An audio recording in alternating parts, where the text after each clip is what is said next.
राष्ट्रीय स्वयंसेवक संघ के सर कार्यवाहक दत्तात्रेय जी होसबोले ने संविधान की प्रस्तावना से सेकुलरिज्म और सोशलिज्म यानी धर्मनिरपेक्षता और समाजवाद शब्द को हटाए जाने, समीक्षा किए जाने की बात छेड़कर फिर से एक बार भारत में इस बहस को ताजा कर दिया है कि आखिरकार आरएसएस और भारतीय जनता पार्टी को धर्मनिरपेक्षता और समाजवाद जैसे शब्दों से, प्रावधानों से क्या समस्या है, वह जड़ से उखाड़कर समाजवादी सोच को और धर्मनिरपेक्षता को संविधान से बाहर क्यों फेंकना चाहती। बात करें तो भारतीय जनता पार्टी की केंद्र की सरकार में मोदी सरकार के मंत्री शिवराज सिंह चौहान ने यहां तक कह दिया है कि धर्मनिरपेक्षता हमारी संस्कृति का मूल नहीं है,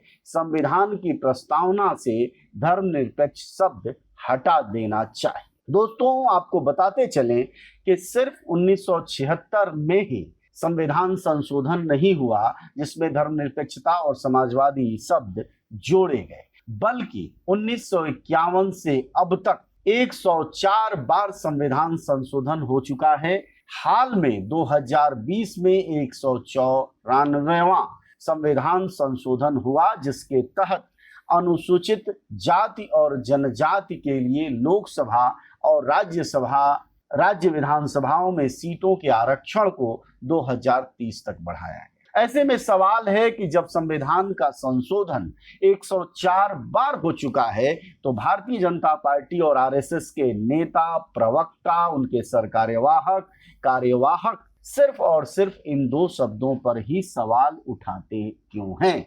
क्या यह हमारे संविधान के खिलाफ शब्द हैं?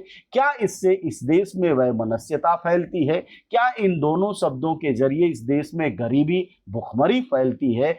आखिर दुश्मनी क्या है इन दो शब्दों से? अगर आप इस बात को समझ जाएंगे तो आप आरएसएस और भारतीय जनता पार्टी के नीति को समझ जाएंगे, उसके नीति नियंताओं के चरित्र को समझ जाएंगे और वह किस तरह के भारत निर्माण के तरफ इस देश को अग्रसर कर रहे हैं, इस बात को भी आप अच्छे से समझ जाएंगे। तो आइए सबसे पहले बात करते हैं सोशलिज्म की, समाजवाद की, कि आखिर इन्हें क्या समस्या है।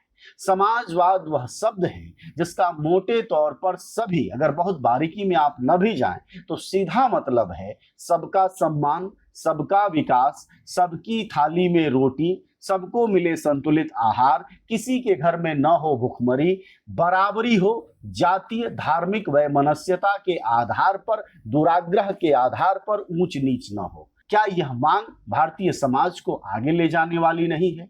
क्या इस सोच से, समाजवादी सोच जो कि बराबरी का है कि शिक्षा, स्वास्थ्य और रोजगार सरकार की जिम्मेदारी हो, क्या सोशलिज्म आप ऐसा नहीं चाहते हैं? इसका यही मतलब होता है। उसी तरह सेकुलरिज्म है, धर्मनिरपेक्षता है, जिसमें कि मूल बात यह है कि एक धर्म दूसरे धर्म के ऊपर आतताई की तरह व्यवहार नहीं करेगा।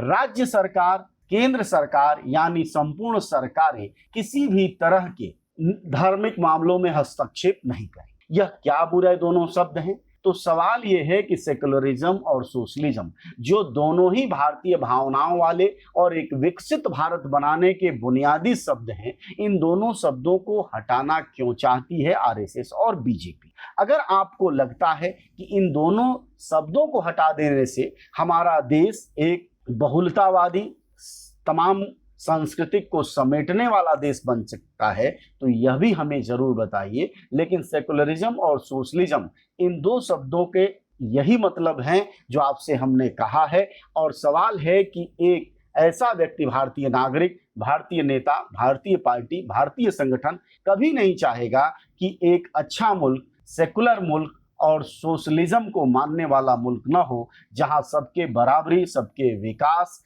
सभी को संपूर्ण अधिकार देने की बात होती हो।